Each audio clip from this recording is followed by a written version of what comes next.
Nesse programa de hoje, pontuando, nós vamos falar sobre o livro de Byung-Chul Han, um filósofo coreano que é radicado na Alemanha, e ele fala do capitalismo e impulso de morte. A ideia do capitalismo aqui não é exatamente, para mim, na minha maneira de pensar, não é exatamente o capitalismo em si, porque o capitalismo já viveu algumas transições e transformações desde o laissez-faire, no final do século XVIII, princípio do século XIX, princípio do século XX, onde tudo valia, as leis eram frouxas e tal. Depois foi havendo uma organização de leis do trabalho. Então, a questão da exploração da mão de obra e da riqueza das pessoas foi um pouco ocupação de alguns políticos e de alguns governos e até do próprio mundo. Parece que o mundo se civilizou mais. Mas a conduta liberal, em geral, é uma conduta capitalista exímia.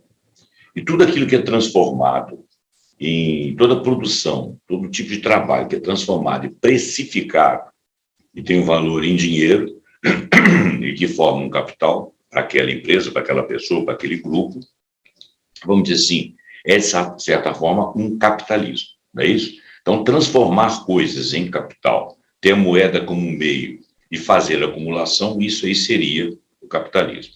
O que seria o socialismo? Eu não vou teorizar sobre isso, eu pouco entendo, mas o socialismo seria você distribuir melhor esses ganhos de produção, né? Então, os donos daquilo que os grandes capitalistas, eles teriam leis e sobre eles em que a distância entre os maiores ganhos e os menores ganhos, todos eles baseados na produção, no ganho em cima do trabalho de terceiros, seria uma distribuição um pouco melhor. Bom, isso aí é uma ideia bem simplória, bem simples, daquilo que filosoficamente o ser humano comum compreende.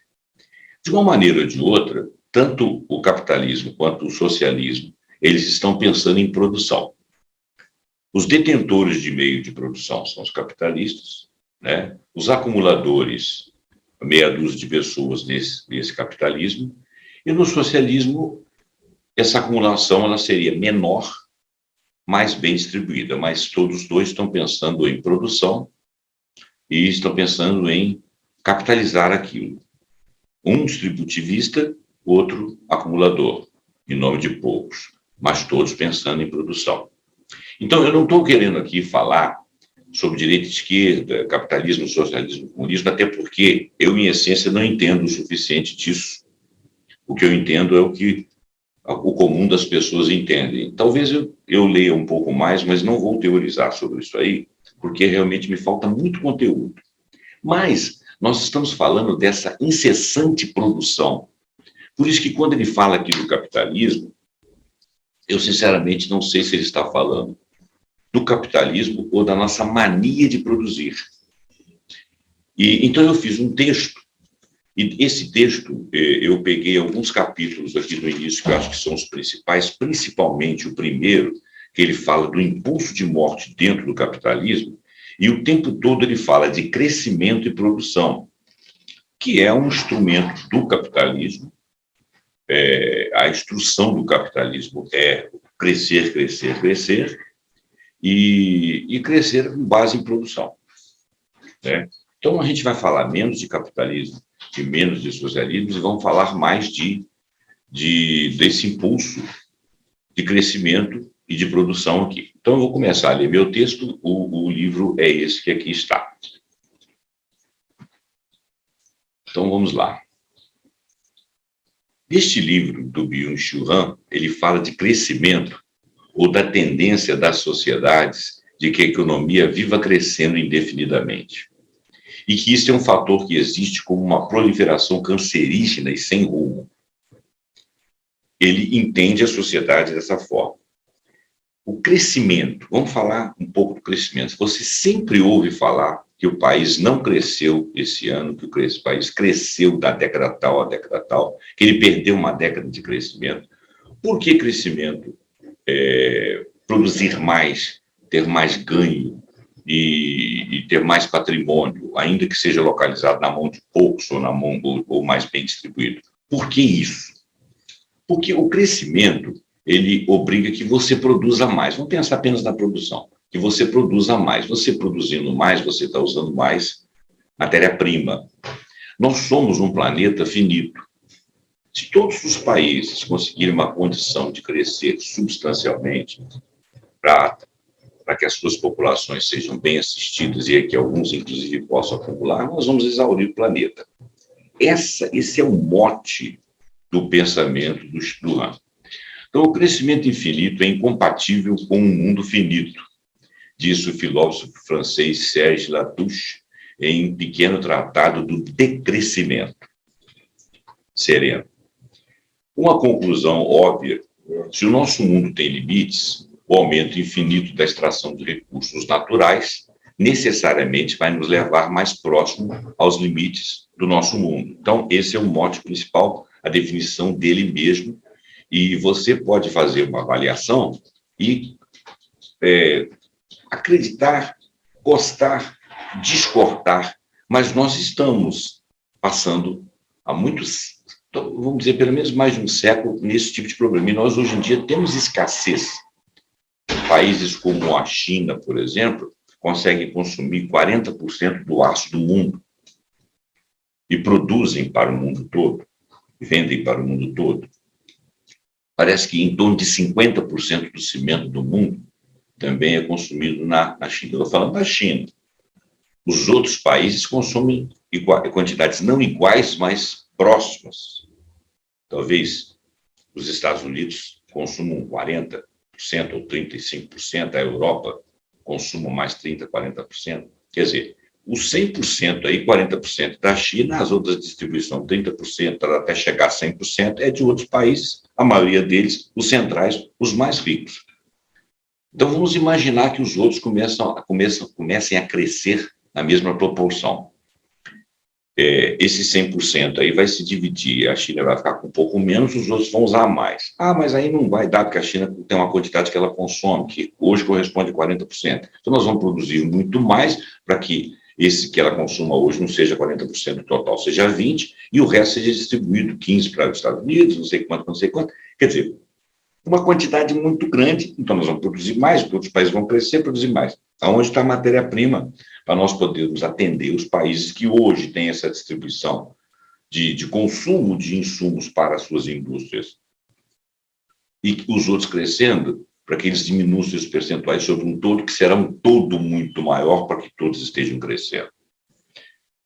Uma outra coisa a ser avaliada é o seguinte: o Brasil cresceu muito pouco nessas últimas décadas. Comparando o Brasil com China, comparando o Brasil com Coreia, de 1960 para cá, os países asiáticos cresceram, Vietnã, inclusive, cresceram enormemente. O Brasil, depois da década de 80 e poucos, nós paramos de crescer em termos industriais. Aquela ideia de que se alguém já produz, eu vou lá e compro. O problema disso aí é que você tem que importar. Importar é custo em dólar. Então, as economias centrais, elas têm tendência a produzir para você e você ser o consumidor.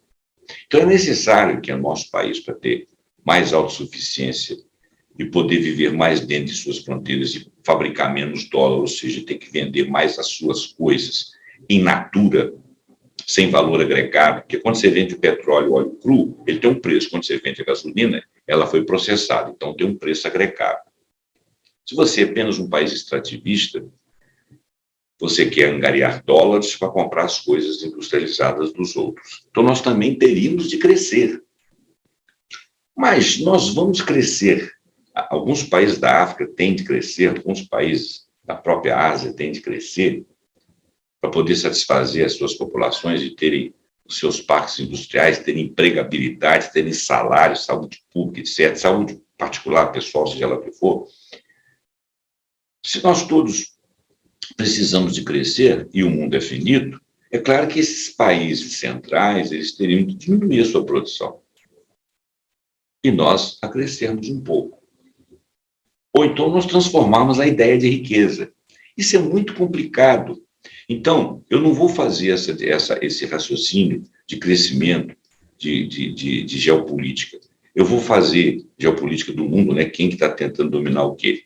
O raciocínio que nós vamos fazer aqui é filosófico, porque a nossa sociedade toda é imbuída de crescimento, ainda que eu amanhã possa fazer a defesa de que o Brasil precisa de crescer, mas realmente nós precisamos. Mas nós não estaremos exaurindo a mais simplesmente porque os outros exaurem muito. Então, resta-nos uma parcela pequena.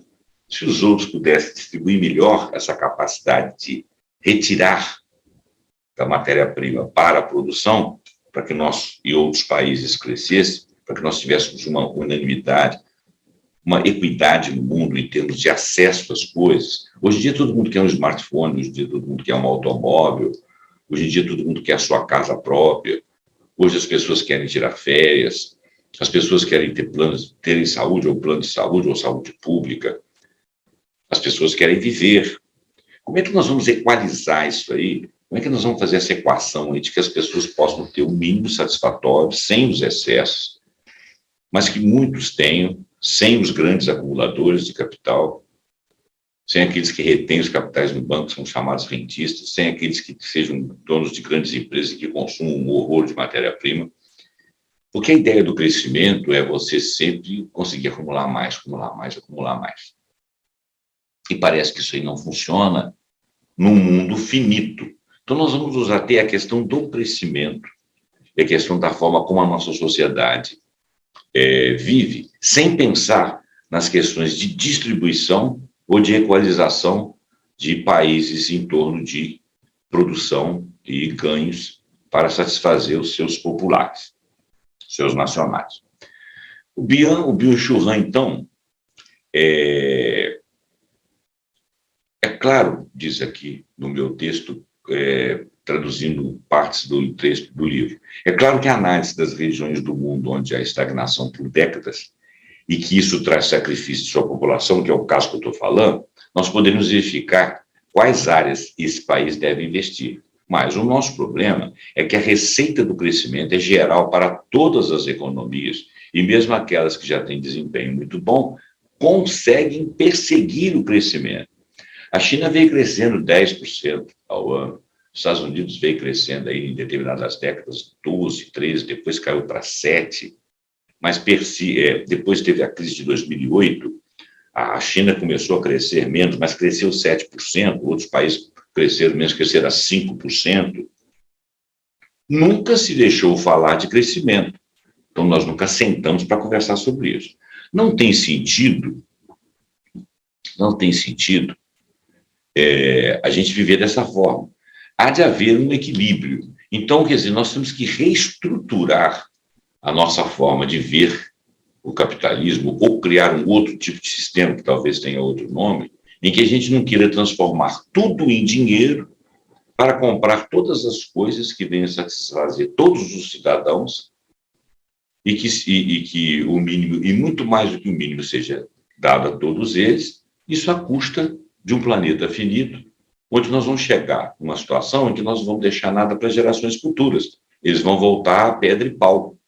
Por quê? Porque eles não vão ter terras raras, não vão ter petróleo, não vão ter a própria biodiversidade, que nós poluímos muito o ambiente, a própria questão da cobertura de florestas, que nós consumimos também madeiras e pasto, e transformou muita coisa em fazendas. Mas eu digo, com relação à matéria-prima de produção de qualquer coisa, vai chegar num momento em que todas as matérias-primas vão ser exauridas. E os produtos já processados não vão conseguir retornar à condição de serem insumos para outras produções. Por exemplo, se você pegar o ferro de uma construção, e ele só pode servir naquela condição que ele está. Se ele queimar, se você derreter, ele vai servir com uma qualidade bem menor. É o caso do plástico. Depois que você recicla, ele serve para coisa de qualidade. Chega no momento em que ele não serve para mais nada e ele continua sendo um lixo não degradável. E você já usou toda a matéria-prima, que formaria todos aqueles tipos de plástico, e como é que você vai fazer para poder satisfazer a nossa indústria? As indústrias vão acabar, nós vamos voltar a momentos rudimentares da história da nossa sociedade. Sem contar que nós estamos gerando muito lixo, e o lixo por si só é destrutivo para as sociedades que convivem com a gente, as outras espécies e a nossa sociedade humana. Bom, Byung-Chul Han exerceu o diagnóstico e análise das doenças contemporâneas, percebe-se que essas pertencem a uma categoria nova.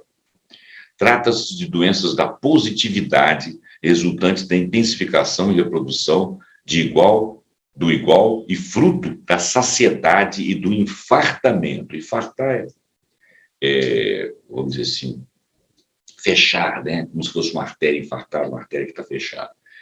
Ele fala que das doenças contemporâneas, a doença da positividade. A positividade é o seguinte: você vê todo mundo falando de empreendedorismo e nós temos que ir para frente. E se você não conseguiu ir para frente, não vá. E fica aquelas assembleias que as pessoas ficam gritando: superamos tantos pontos, venceu, parabéns para fulano e tal. Essa é a positividade. As pessoas não estão ali fazendo uma autocrítica, uma crítica do ambiente que elas vivem, da sua saúde. Elas estão o tempo todo crescendo e aceitando aquilo ali. Então, isso eles chamam de doença da positividade. A negatividade seria aquele momento em que você... Então, positividade e negatividade aqui tem sentidos específicos. A negatividade aqui seria aquele momento que você fala assim: não, peraí, eu não vou fazer essa hora extra, não, peraí, eu vou descansar esse fim de semana, peraí, eu não preciso produzir tanto, não, eu não preciso de um salário tão mais alto, eu posso descansar aqui, eu posso cuidar mais da minha família. Não. Você está na positividade, você está aceitando que você tem que ser um workaholic, você tem que estar sempre ligado ali, sempre produzindo. E se você sentir dificuldade, se você sentir uma síndrome qualquer, se você estiver triste, não, supera isso aí, vamos em frente, não é assim? Essa seria a positividade. A negatividade seria aquele momento em que você dá um basta e reflete sobre o que você está fazendo. É disso que ele está falando. Os filósofos... então, olha, doenças como síndrome de burnout e hiperatividade distingue-se das doenças da negatividade que resultam da invasão por corpos hostis e infecções. Por exemplo, quando o seu corpo é invadido por alguma coisa, logo há uma reação. Então, ele está falando da nossa incapacidade de reagir a sistemas que nos jogam sempre para frente, a comandos que nos jogam sempre para frente, sistemas esses que nós incorporamos e a ordem vem de nós próprios. Nós aceitamos estar ali o tempo todo correndo atrás e fazendo o melhor, sem saber se aquilo é de fato o melhor, mas o melhor com o fito da produção, com o fito de chegar do outro lado, de superação. Uma superação besta, porque se você está doente, tem hora que você precisa do repouso, tem hora que você precisa tomar um remédio, tem hora que você precisa de olhar para si, parar tudo e olhar para si. A negatividade, então, seria quando você impede que as coisas te invadam. A positividade seria aquela em que você se sente um idiota todas as vezes que você se sente cansado, se sente desanimado e não entende o que está acontecendo, não entende por que você tem que seguir aquele ritmo, mas você segue assim mesmo porque outros te incentivam e você próprio se estimula. Então, o filósofo Byung-Chul Han, ele chamou aqui de germano-coreano, ele revela a origem do excesso de positividade, no sentido que eu falei. Ela resulta de uma sociedade que se autorreproduz e se intensifica incessantemente através da produção. Nós estamos sempre produzindo. O escritor e médico austríaco Arthur Schnitzler, é um nome difícil de falar, comparava a destrutividade do ser humano a um bacilo. E está falando o seguinte: se a produtividade se mostra uma coisa destrutiva, essa é uma ação do homem e vem sendo ao longo das eras, porque o homem está sempre dominando a natureza e querendo transformá-la a seu favor. Algumas sociedades conseguiram transformá-la sem matar ou sem destruir a si próprio. Outras não. Outras, na sanha de crescer, elas foram matando algumas coisas que vieram pelo caminho. Então, no intuito de produzir, elas funcionavam como se fossem invasores à maneira de bactérias, de bacilos, que fosse se disseminando por ali e matando o organismo. Então, isso seria... e outra coisa, essa doença, que seria um bacilo, ela seria uma doença contagiosa. Então, a metáfora aqui é o seguinte, o Arthur Schnitzler, Schnitzler, é um nome difícil de falar, ele compara, então, essa destrutividade nossa a essa capacidade de ser como se fosse uma bactéria, um bacilo, e esse bacilo fosse contagioso. A gente começa a se contaminar outras pessoas, a ponto de que houvesse concorrência, e passando por cima dos outros, de outras espécies, de outras sociedades, e essas pessoas adquirindo a mesma bactéria e começasse também a reproduzir. Isso acontece muito no mundo hoje. Você vê, quem que era a China? Eu estou falando da China porque a China mais cresce hoje em dia, mas a Rússia também está crescendo, outros países estão crescendo. Então, quem que era a China? A China, na década de 60, era um país basicamente agrário, tinha um governo centralizado forte, e depois da morte de Mao Tse-tung, o Deng Xiaoping abriu a economia chinesa, inclusive o Richard Nixon, que era o presidente americano, foi fazer visita à China. Algumas empresas americanas se estabeleceram na China. A China aprendeu com aquilo tudo, absorveu a capacitação tecnológica e muitos contratos que ali foram feitos. As empresas iam trabalhar lá, mas elas levavam, né, o pulo do gato, ou seja, como é que era a produção tecnológica daquilo. Eles absorveram aquilo, começaram a fazer por si, superaram aquilo e passaram a ser grandes concorrentes. E isso aconteceu também com a Coreia, aconteceu com outros países ali em menor escala. Então, a Ásia e a própria Rússia, depois da década de 90, onde houve aquela depressão em que a União Soviética acabou, algumas pessoas do Estado ali, que eles chamam hoje de oligarcas, se locupletaram com as riquezas do Estado e a população teve problemas. Depois os governos foram se reestruturando, reestatizaram algumas coisas importantes da economia, por exemplo, como o petróleo, e começaram a crescer. Não cresceram na mesma taxa da China, mas cresceram bastante. O próprio Brasil cresceu um pouco, mas não foi muito. A América Latina talvez tenha tido um crescimento mais pífio, mas a Ásia com certeza cresceu muito. E na atualidade, fruto de investimento de outros países, a África está crescendo. Investimento, inclusive, da própria China. E quando a África, infelizmente, a África está crescendo um pouco, existe muita miséria e morte lá e muita vida fora de um padrão aceitável, mas existem centros que estão crescendo ali, escolas, hospitais, estradas e o consumo também. E a Ásia ela tem vários lugares ali, e ela é muito desigual, inclusive, nos seus países, com estruturas de sociedade muito diferentes, e alguns são tribos, outros são comunidades muçulmanas, entre outras coisas que existem lá. Vou falar sobre isso, porque demanda um conhecimento mais profundo e também mais recursos para se falar, mas o fato é que ela ainda não cresceu o suficiente para poder ter uma vida estável, assim como a América Latina, né? Então, mas essas sociedades sofreram esse contágio também, elas também querem produzir, elas também querem crescer. Claro que no caso do Brasil, eu próprio defendi aqui que nós crescêssemos, porque nós estamos tendo algumas dificuldades, mas nós estamos pensando só naquilo que nós queremos consumir, que significa para nós conforto. Será que é assim? Então, esse contágio aí está se dando aqui agora. A gente só tem um pensamento único. E hoje em dia nós não vivemos mais naquela sociedade em que as pessoas te dão um comando para fazer as coisas. Hoje em dia você incorpora o comando. Você quer produzir, você quer fazer daquela forma. Bom, então eu falei do Arthur Schnitzler, que era inclusive um cara que trocava lá informações lá com Freud, segundo Freud. O Freud, num livro chamado Mal-Estar da Cultura, ele fala do ser humano com sua agressão cruel. Ele fala que esse ser humano é uma besta selvagem, a quem é estranha a proteção da própria espécie. Ou seja, o homem às vezes se agride, convive com coisas que o matam, conscientemente muitas das vezes, mas também inconscientemente. O indígena, por exemplo, que vive em comunhão com uma determinada natureza de um determinado local, ele evita agressões que retornem a ele. Ele nunca vai pescar no momento em que está havendo a renovação, ele nunca exaure um solo fazendo uma coleta, né, que possa gerar assim, uma escassez no futuro. Ele respeita o respirar do ambiente, porque ele se respeita, é quase uma coisa instintiva, né?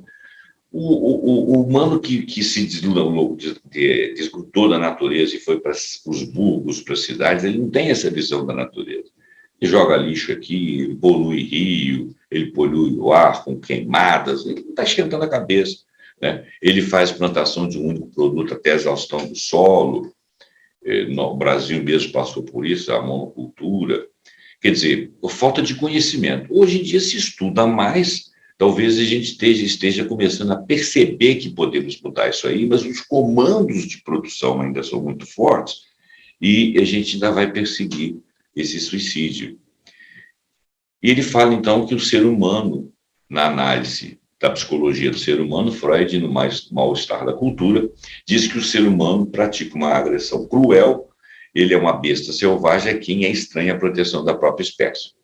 Vamos guardar aí as proporções, que Freud falou isso aí há 200 anos atrás, a sociedade já mudou muito. Mas o ser humano comum talvez não seja uma besta cruel, mas a forma de todos agirem no conjunto, de acordo com as governanças e com a mentalidade, o mainstream, né? Aqueles que são os certos, os visionários, os perceptivos, que todo mundo segue, nos faz seguir, às vezes, com agressões até muito maiores de quando nós éramos mais ignorantes, né?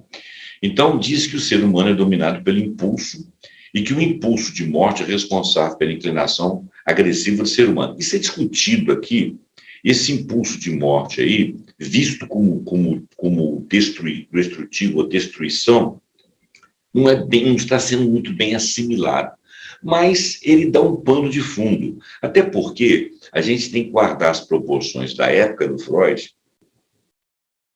em que algumas coisas eram muito realidade, que afloravam daquele jeito a psique humana, e hoje, algumas outras coisas, o homem sofreu transformações. Então, talvez nós tenhamos um impulso ancestral de morte, até porque nós vamos morrer, mas será que esse impulso seria sempre para a destruição? Essa é que é a dimensão do estudo aqui. A dimensão econômica parece, segundo Byung-Chul Han, o capitalismo no capitalismo o ser humano desenvolve e vive melhor sua agressividade.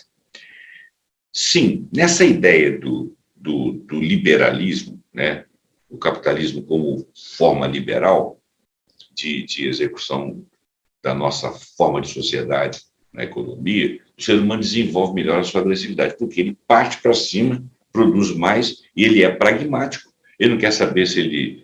Eu vou dar um exemplo, né? O animal, se ele ficar contido em um lugar em que ele possa fazer pouco exercício, ele fica a carne mais macia. Então, quer dizer, o que você está fazendo? Você está sacrificando um ser, né, que tem sim sentimentos, né, que tem lá suas sensações, você está privando ele de uma liberdade, você está privando ele de um ar puro, você está privando ele de alguma coisa, simplesmente porque ele vai ficar num feitio que para a sua indústria é razoável. Isso é de uma crueldade danada.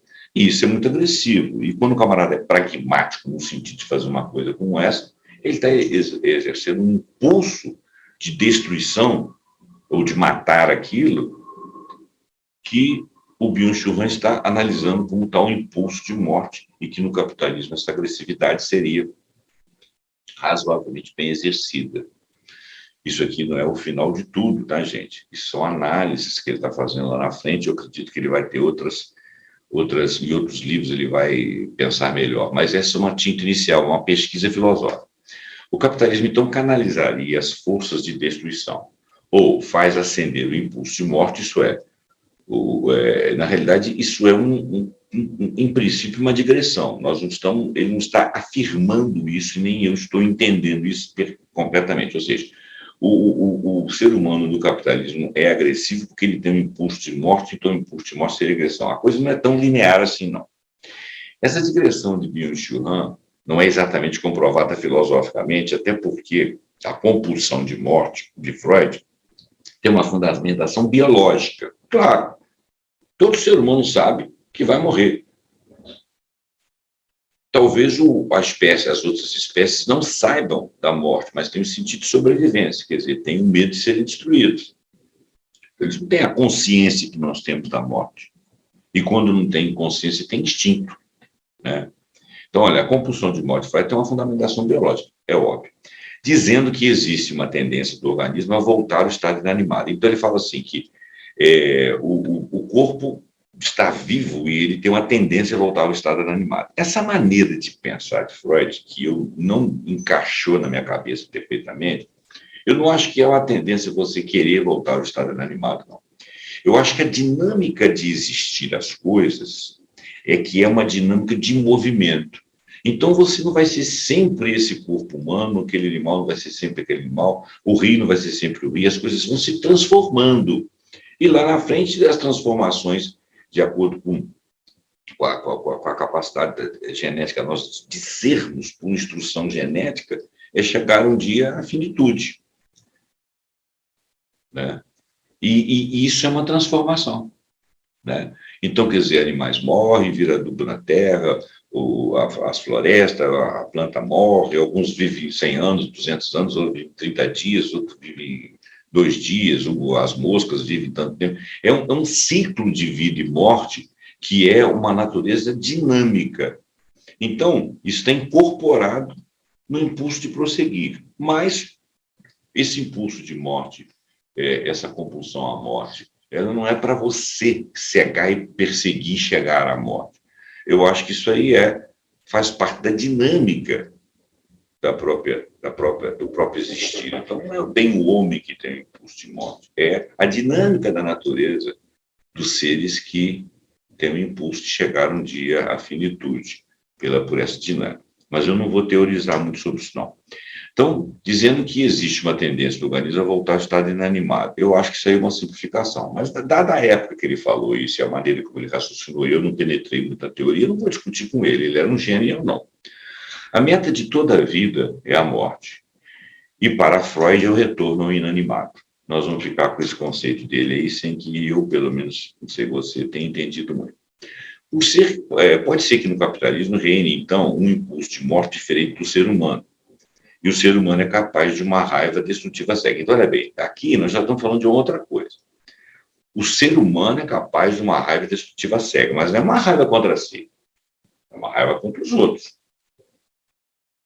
A força motora do capitalismo seria o impulso de morte a serviço do crescimento. Agora nós já estamos falando de uma coisa compreensível. A força motora do capitalismo, aquela que é destrutiva, seria, então, o tal impulso de morte numa ação deliberada para o crescimento.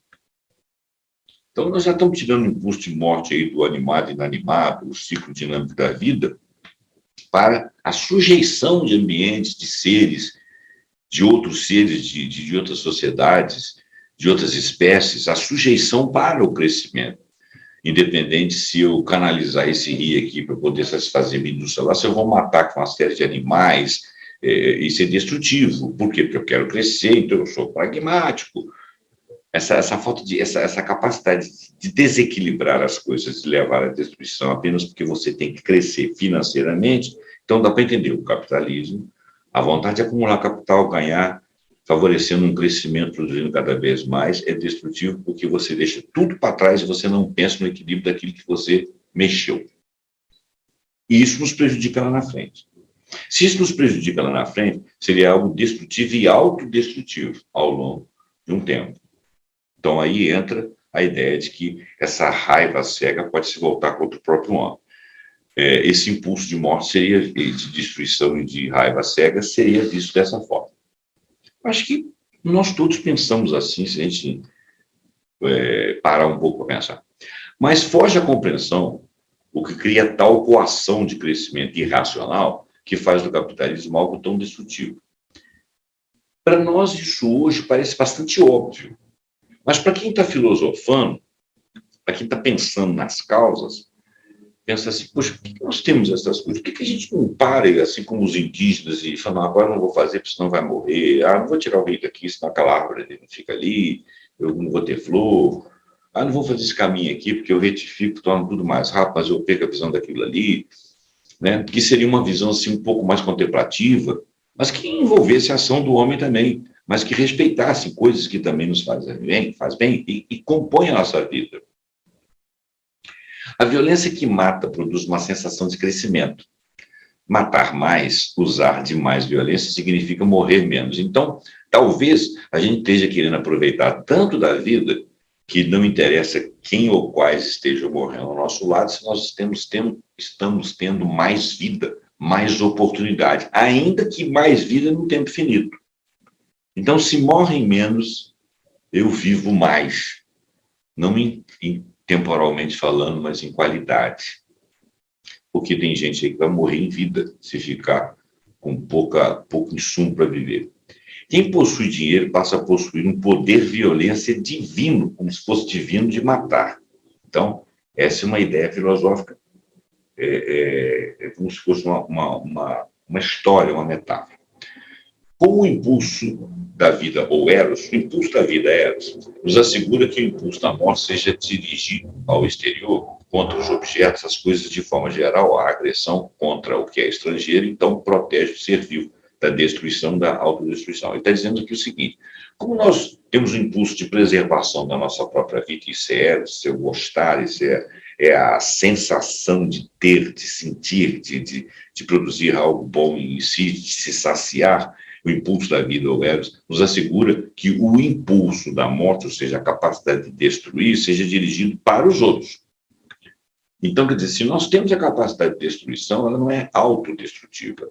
Ela o sentido de nossa preservação, de nosso gozo, é matar mais para viver mais. Né? E então essa agressão é feita contra coisas externas, objetos, espécies, pessoas. No pensamento inverso, os limites impostos à destruição exterior, ou seja, eu não posso destruir esse meio ambiente, eu não posso sacrificar essa população, eu não posso tomar isso aqui do meu empregado, eu não posso matar esse animal desse jeito. Então, quer dizer, os limites impostos a isso aí, animados ou inanimados, né, meio ambiente ou pessoas, espécies, etc., acabaria por intensificar a nossa autodestruição. Então, ele está dizendo o seguinte, se o Eros não está solto, sendo exercido o impulso de vida, se ele não está assim, se ele encontra limites na própria vida, ele volta à destruição para si, ele se mortifica. Essa talvez seja uma visão atual de pessoas que não têm um equilíbrio. Porque se nós, enquanto sociedade, tivermos equilíbrio, no momento que você está vivendo seu Eros, no outro momento você está se limitando para que os outros existam. Né? Mas ele não está fazendo uma análise de bondades e maldades, de consciência, de equilíbrio, ou de crescimento espiritual, ou ainda que seja de pessoas que são profundas, que conseguem respeitar as coisas. Ele não está fazendo esse tipo de análise. Ele está falando o que está acontecendo, que ele está vendo na sociedade humana. Existem pessoas que são assim como nós estamos falando aqui, né? Mas talvez não seja a maioria, ou talvez não seja o mainstream.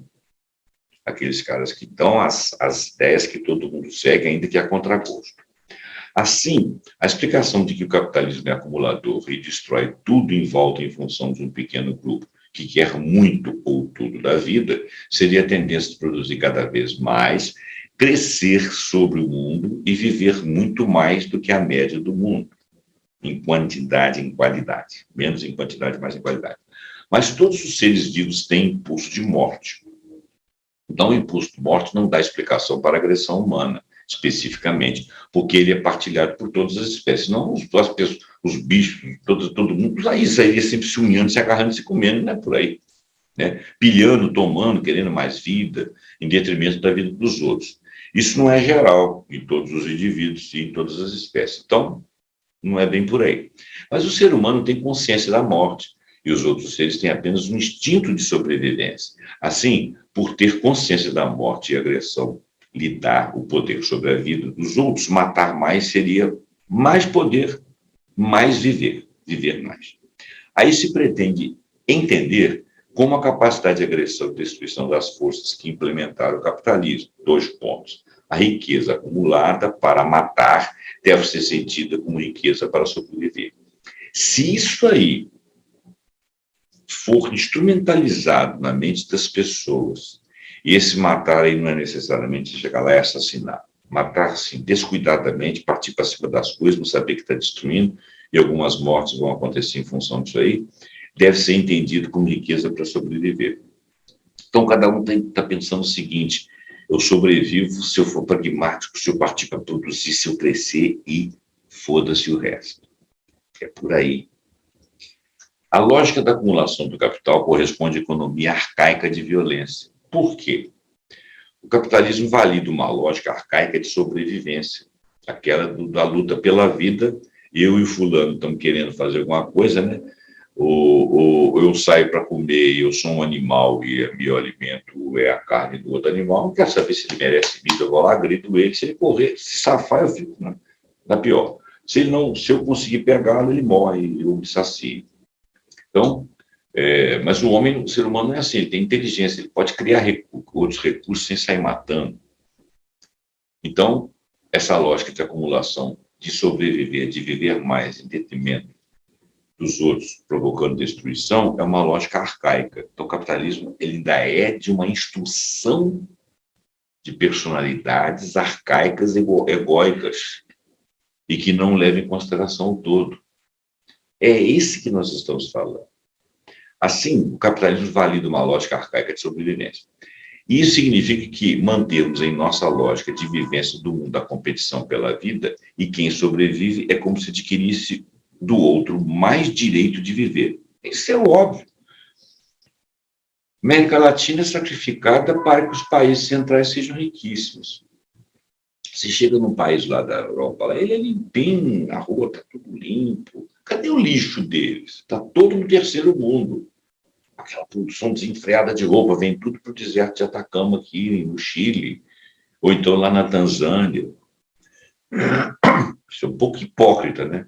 Porque se eu vivo num meio ambiente, eu preservo o meu meio ambiente, eu esqueço do meio ambiente planetário, né? Eu estou falando do meu meio ambiente imediato ali, o que circunda a minha casa, meu estado, o meu país.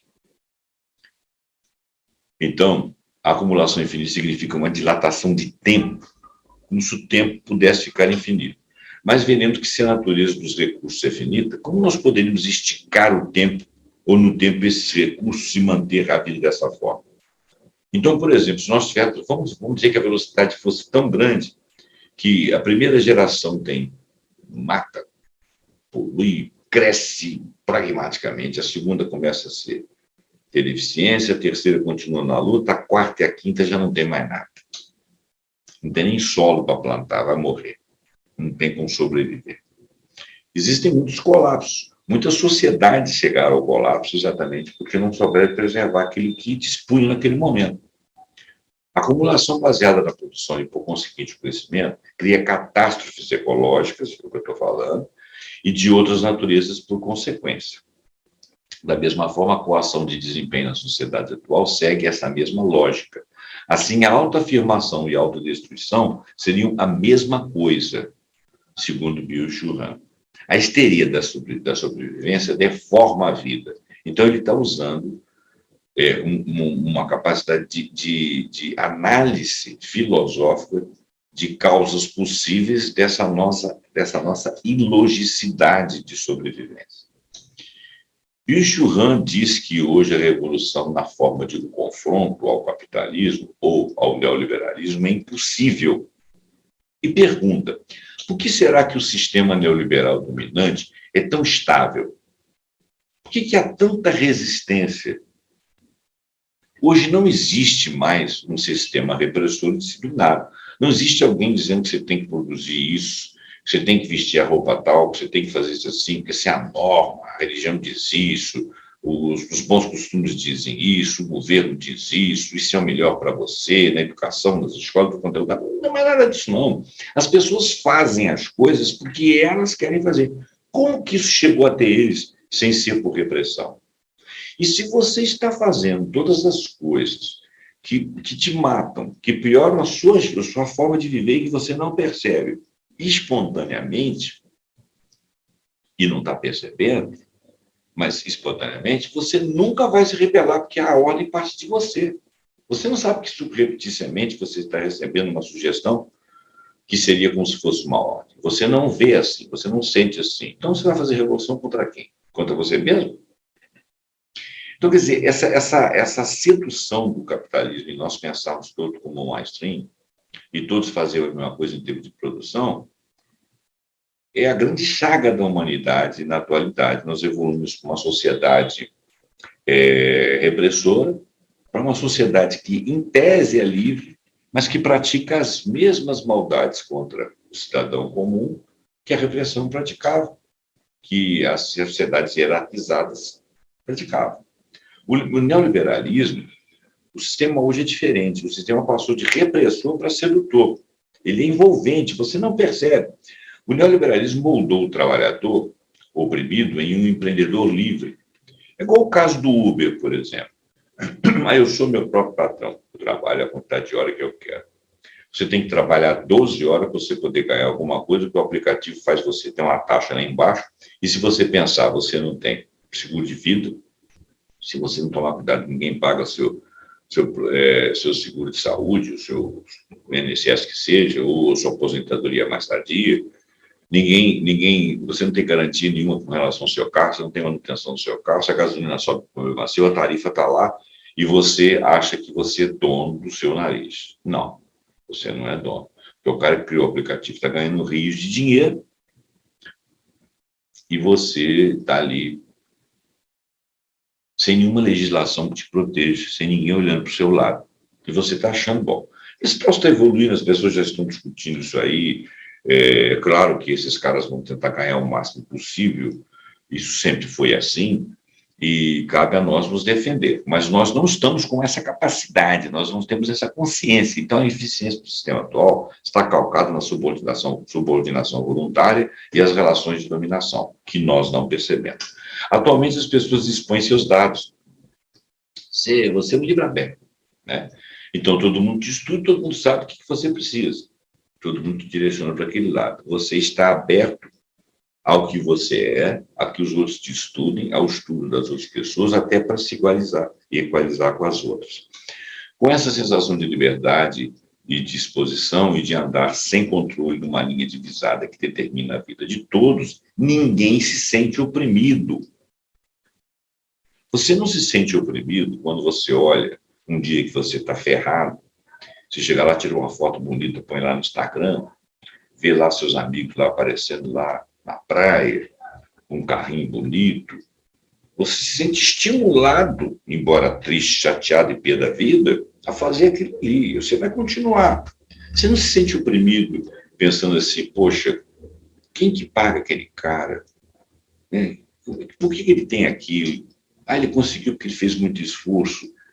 Mas um outro que domina a vida de todos tem muito mais. Eu citei o exemplo do Uber aí, mas tem N exemplos. E você fica tentando sempre cumprir meta, se superando, achando que é o dono, patrão de si mesmo. Você não se rebela, porque não tem contra quem se rebela.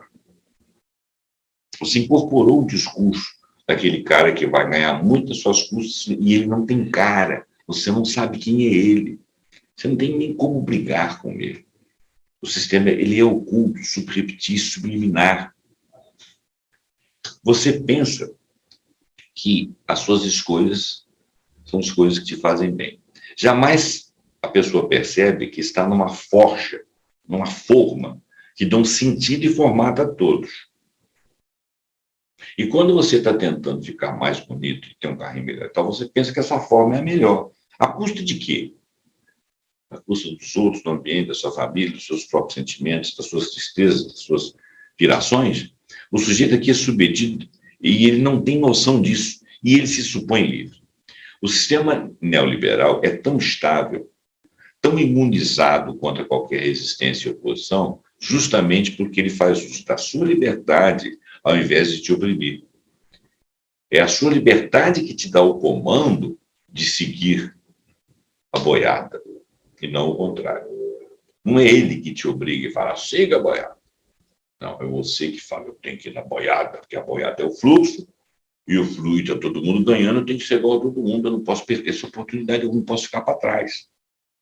Hoje, todos concorrem com todos ao mesmo tempo, mesmo que eles não sejam de empresas ou dentro de empresas. As pessoas concorrem trabalhando em lugares diferentes.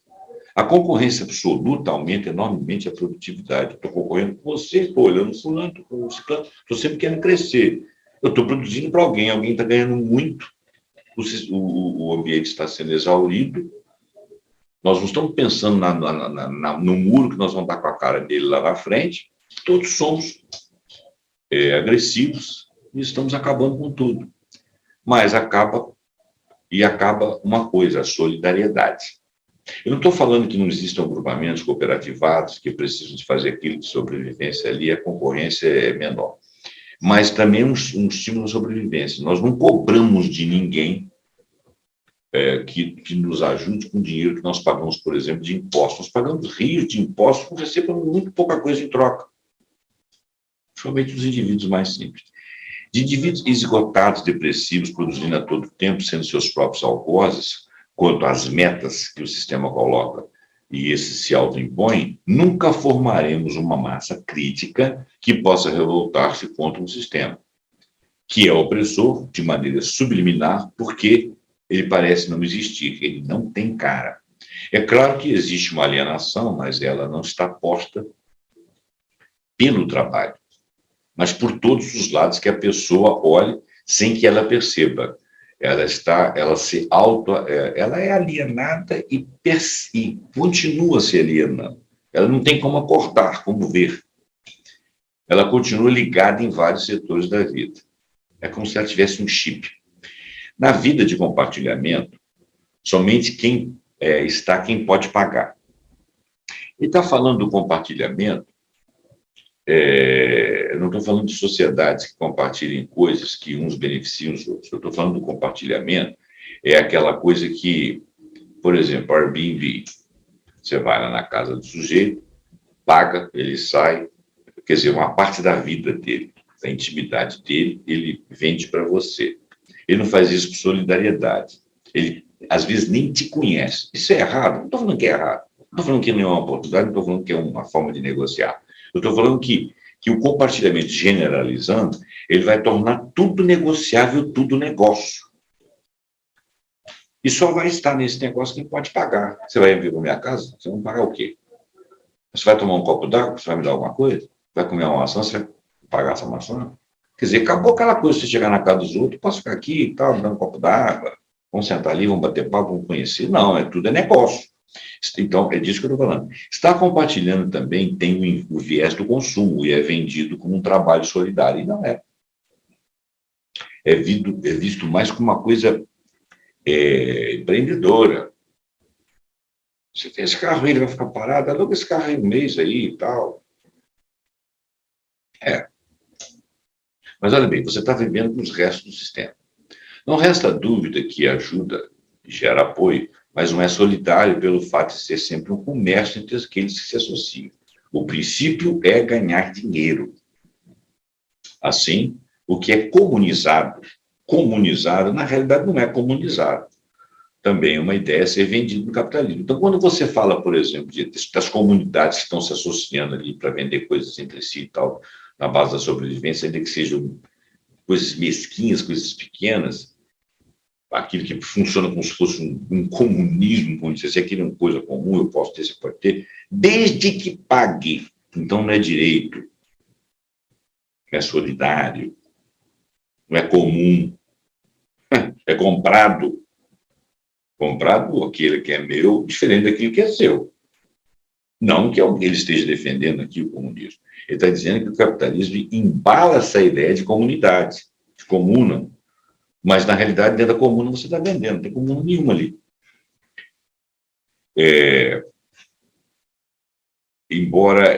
Porém, se dentro do compartilhamento houver uma cooperativação, é melhor e melhor oportunidade para todos, é o que eu falei, e isso ajuda a estar no sistema, mas é uma forma de sobreviver. Então, quando o sistema é muito opressivo e que você cria realmente um sistema solidário, você, na realidade, aí você não está vendendo coisas entre si, está vendendo apenas por necessidade ou você está se estabelecendo com outros para criar força para vender para outros e funcionar e sobreviver, essa sim seria uma economia solidária, tá?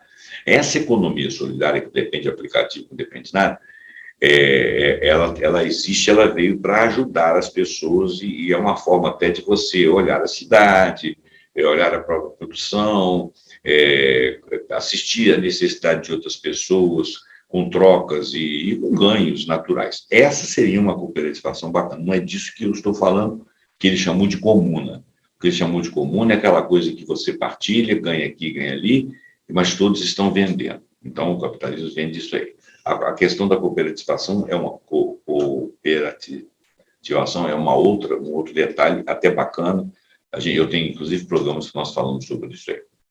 Hoje, tudo se torna smart. Em breve, nós viveremos na Smart City, no qual completamente tudo estará conectado com tudo, não apenas as pessoas, mas as coisas também. Por exemplo, de repente, você recebe um e-mail da sua geladeira dizendo que está na hora de você tirar a cerveja lá que você colocou no congelador ou uma outra coisa qualquer. A internet das coisas. Parece brincadeira, mas está acontecendo. Um filme que eu estava assistindo outro dia, o relógio bate. O cara taca o dedo no relógio, senta na cama. Na hora que ele senta na cama, as cortinas vão abrir. Que saco, né? Então, hoje tudo é smart. Em breve nós viveremos no Smart City. Já tem aquele óculos, né, o Google Glass, né, que você anda, que ele vai, você está numa realidade aumentada, né? Então você vai recebendo informação, você olha assim para o metrô, você aparece informações ali a respeito. E se todo mundo tiver com o Smart, todo mundo está recebendo aquela informação ali com o Glass, né? Você vai estar recebendo aquela informação ali. Isso entre muitas outras coisas que a gente nem tem noção. Hoje nós deixaremos, então, a internet das coisas, né? Então, eu vou ler o texto outra vez, que eu me perdi aqui. Hoje tudo se torna smart, em breve viveremos em uma smart city, na qual tudo, completamente tudo, estará conectado com tudo, não apenas as pessoas, mas as coisas entre si. Inclusive com portas abertas para que outros estudem quais são os seus costumes. Se as pessoas têm acesso à sua geladeira, às suas cortinas, ao seu apartamento, ao seu condomínio, o seu automóvel, as suas rotas de saída e entrada, as suas preferências de lojas, tudo. Você é um livro aberto, que está dentro da sua intimidade, dentro da sua despensa. Hoje deixamos nossos vestígios digitais por toda parte. Nosso hábito digital é retratado exatamente na rede. E tem gente que até se orgulha dessa porcaria. O registro total da vida substituirá integralmente a confiança por informação e controle. O panóptico digital. Panóptico é uma ideia de você ter uma torre, né? Então, você tem uma prisão aqui, todas as células estão aqui, você tem uma torre que fica o tempo todo girando ali e tem uma visão privilegiada do todo. Eles chamam isso de panóptico. Só que o panóptico digital, ou seja, a posição em que um grande observador, um observador oculto tem da vida, da intimidade das pessoas, mas muito mais íntima do que o panóptico real. Penetra nos pensamentos dos habitantes. O panóptico digital penetra nos pensamentos dos habitantes. É nisso que consiste a enorme eficiência do panóptico digital.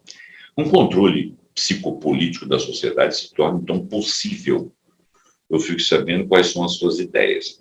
O panóptico digital penetra nos pensamentos de seus habitantes. É nisso que consiste a enorme eficiência desse panóptico digital. Ele faz leitura de suas emoções.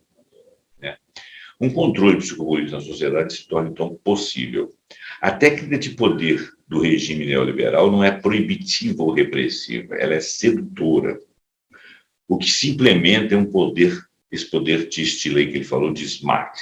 Ele fascina em vez de proibir. Não se impõe pela obediência, mas pela curtida, pelo prazer. As pessoas se submetem à relação de dominação ao consumirem, comunicarem, ou seja, ao apertarem os botões dos likes. Bom, esse é um texto mínimo aí dos primeiros capítulos aqui. Tem alguns outros capítulos, por exemplo, ele fala assim, apenas a morte é transparente. Vamos falar um pouquinho de transparência. A transparência é exatamente essa capacidade que nós temos de estar na sociedade, estar na internet ou qualquer outro local, metaverso que seja, completamente, integralmente você, sob análise. Então, tudo é escrutinável na sua vida. Um outro momento aqui, e ele tece comentários interessantes aqui, fala inclusive do Julian Assange, o dataísmo e o niilismo. O dataísmo seria aquela capacidade de sempre coletar dados a respeito de tudo e de todos. É uma sequência dos pensamentos iniciais, mas ele vai debulhando aqui. Mais para frente, ele fala aqui do vazio atroz. Aí é aquele momento em que, se você consegue parar de correr, chega num momento em que você sente o vazio. Esse negócio de falar de vazio aqui fica parecendo meio bonito, meio psicológico, meio lugar comum, né? Então, vamos tomar esse um vazio de maneira concreta. O que você tem de sua história real, que você sabe a respeito da sua pessoa de construção, vivendo nesse dia a dia em que você não sabe nem por que você está triste ou doente? Eu quero dizer que o vazio existencial, e no caso não é um vazio psicológico, existencial, filosofal, não. Eu estou falando de um vazio de conteúdo mesmo, de substancialidade humana, de vida. É disso que ele vai falar. Então, esse vazio atroz, ele tem um outro significado que não é o clichê lugar comum, não. O homem saltitante. O homem saltitante, parafraseando o que nós já falamos, é aquele cara que jamais vai parar. Ele tem um impulso de conseguir. Um dia ele vai morrer. E ele não vai saber nada do que aconteceu na vida dele. Bom, de onde vêm os refugiados, né? Aí ele já vai entrar em outras colocações. Seria melhor as pessoas lerem o livro. Eu não sou filósofo, eu gosto de fazer esses programas, gosto de discutir ideias, gosto que as pessoas reflitam comigo, e você, ao eu falar todas essas coisas, que pode ter pensado em inúmeras coisas, chegado a muitas outras conclusões, eu peço que você deixe seu comentário.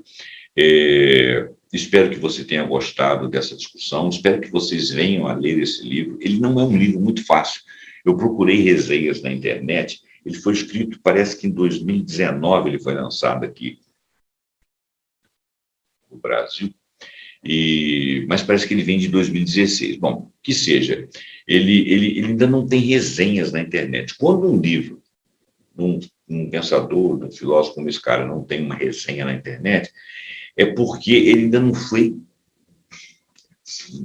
razoavelmente trabalhado. Então, essa minha resenha, teve um cara que fez uma resenha aí, que eu esqueci o nome dele, tem um vídeo aí, eu vi uma parte apenas, ele fala apenas do primeiro capítulo, e ele discute como eu estou discutindo, só que parece que ele tem embasamento filosófico, e eu não tenho condição de fazer a comparação da filosofia do Byung-Chul Han com outras. Eu gosto muito da leitura dele e quis aí dividir com vocês. Portanto, se eu falei alguma impropriedade, ou se você discordar de alguma coisa que seja que eu falei ou que o livro tenha exposto, discute aí, reflete, né? Só te peço que o faça educadamente. Eu agradeço, então, a sua atenção, espero que eu tenha contribuído para as pessoas fazerem reflexão. Eu gosto muito de fazer esse tipo de vídeo, esse tipo de discussão, como se fosse um bate-papo, né? Então, muito obrigado e até o próximo ponto A.